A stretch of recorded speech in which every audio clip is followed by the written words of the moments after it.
আল্লাহ তাআলা নিজের নূরে বানায়াছেন তার বন্ধুরে, বানায়াছেন তার বন্ধুরে। আল্লাহ তাআলা নিজের নূরে বানায়াছেন তার বন্ধুরে, বানায়াছেন তার বন্ধুরে।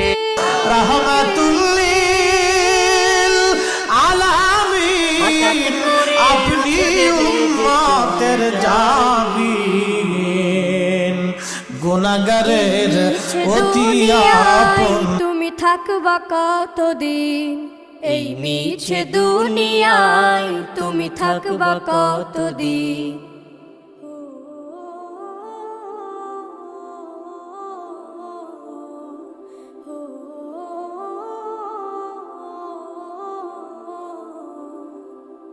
এ দুনিয়ার মিছে মায়ায় আছো তুমি ডুবে, একবারও ভাবো নিহায় চলে যেতে।